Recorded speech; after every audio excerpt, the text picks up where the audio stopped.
All right, guys. So for today's video, I want to talk about consistency, basically. And one thing I often see is that people set their expectations too high, too ambitious, as far as you'll see guys come in and they want to add 100 pounds to one of the main lifts in the course of a year. And in most instances, that's just not going to happen. You have to have realistic expectations with this stuff.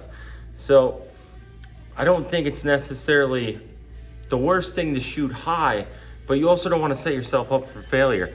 And I feel like I see this from time to time where people are getting 2 and 3 steps ahead of themselves rather than focusing on what's right in front of them. So it all boils down to consistency at the end of the day, guys. No matter what your goal, if you're chipping away at it day in and day out, you're going to achieve the best results. So that's the people who I see have the most success, who I coach, whether it's lifting, whether it's trying to get the strongest lifts possible, develop the best physique possible, become the fastest runner possible. All of this stuff boils down to, are you the person? Do you have what it takes to be the person who's in the gym grinding day in and day out?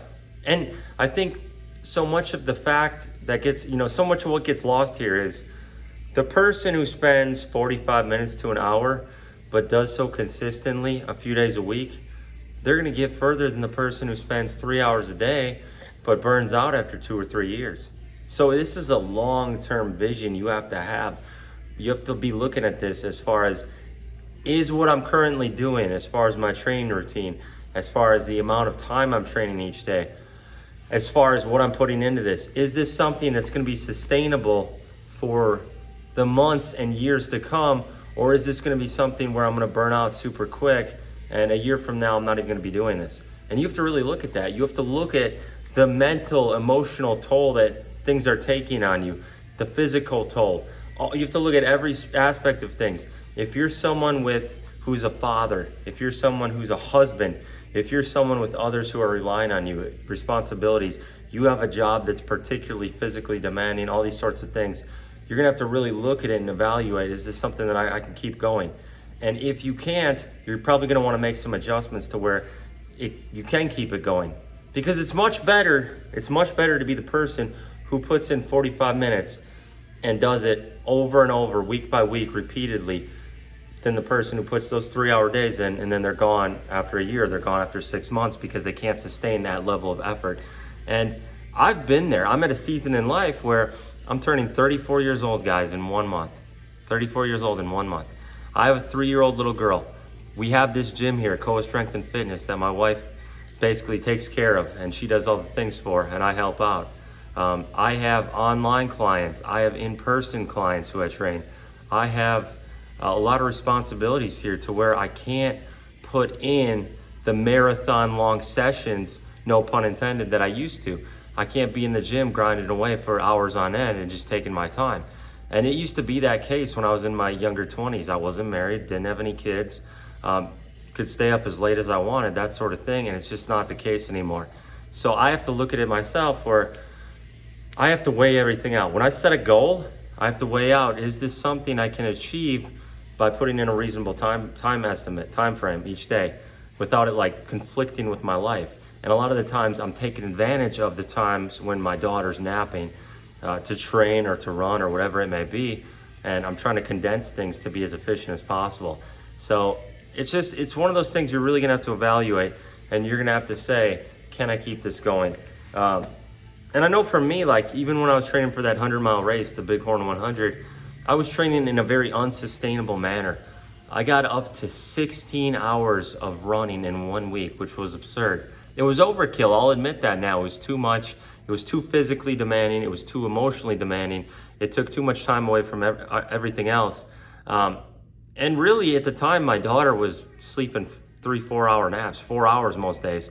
So it didn't conflict with my time with her, but at the same time, I was so out of energy at the end of those runs and the time training that I didn't have a whole lot left. So now it's much more sustainable. I've got the timing trained, or the hours trained way back. For the Knoxville Marathon, I peaked at 10 hours, which is 6 hours less than my peak for Bighorn. And I'm hoping to kind of cut things back to where I can do it in 8 or 9 at the very most. Most weeks it's like 5 hours of running total, 5 to 6.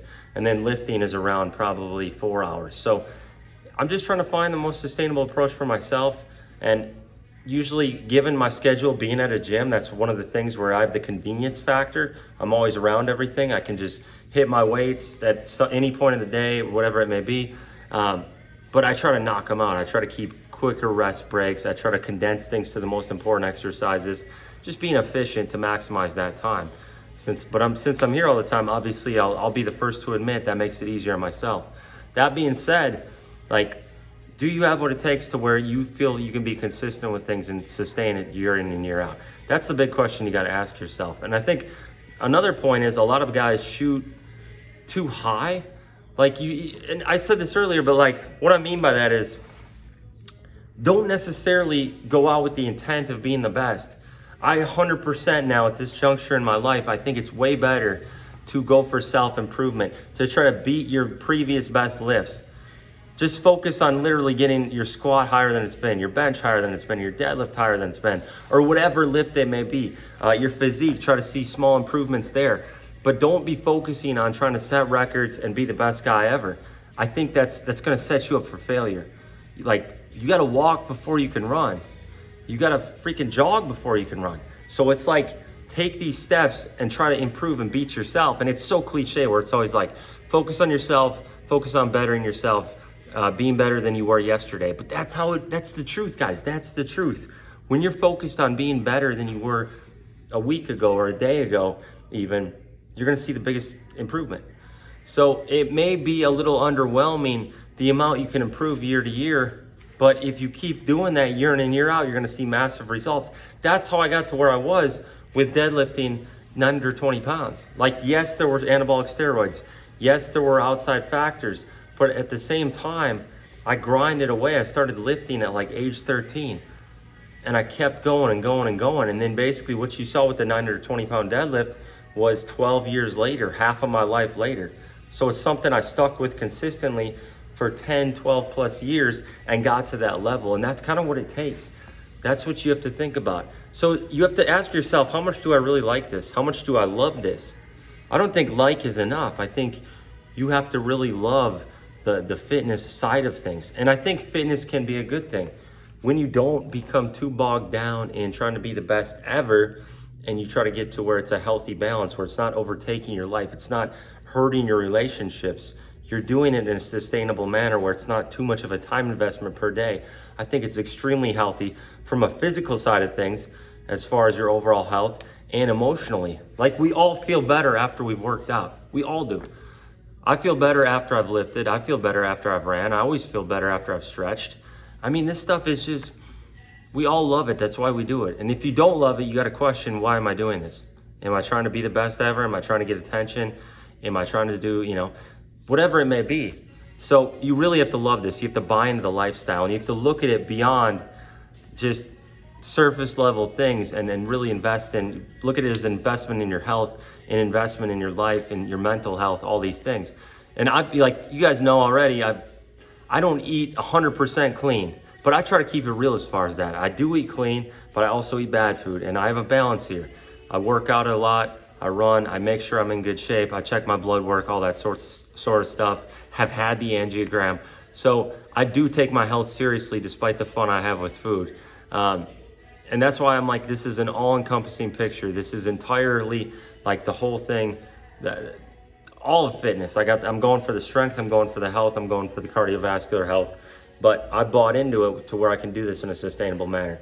So that's kind of the point of today's video that I wanted to get across is consistency is really the key. How much do you love this? And is your routine sustainable? Those are the 3 points I really want to make and get across to you. And if you can answer those questions, you're probably going to be on a good path. But everyone who I see who's consistent with what they do, they achieve the best results because they just keep grinding away over time.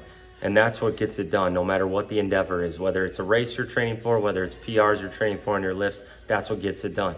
So guys, I just want to ask you, look into these things, look into your own life. Definitely pray about these things. Ask the Lord if you have a good balance with your life, if there's things that could be better. Read the word. that's something I'm gonna try to get across to you guys a little more. Like I said, I don't have every scripture memorized. I don't know it all, but I try to read the word a bit every day, a few chapters a day. Right now I'm at the very end of Romans in the New Testament, about to start First Chronicles. And this will be my second time going through the New Testament. So the messages are all very clear now. I understand them a little more. And some channels, if you want to check some things out that might be helpful as far as your walk in the faith, I do like the channel John Bevere. He's a pastor from the Nashville area. He has some good lessons that I like to watch. Lion of Judah can be kind of serious as far as most of it's about Revelation now, but that's kind of interesting points that are good reinforcement. But Lion of Judah is more about Revelation, and those are kind of two things two channels I watch quite a bit, along with going to church every Sunday. Transformation Church in Knoxville. It's not the one in Oklahoma with Mike Todd, I believe, is the pastor. It's different, but we have a really good pastor ourselves, Pastor Jamie. So continue to walk in faith, continue to lift heavy, push yourself, be balanced with family and everything. And appreciate you guys watching the video. God bless. I'm out.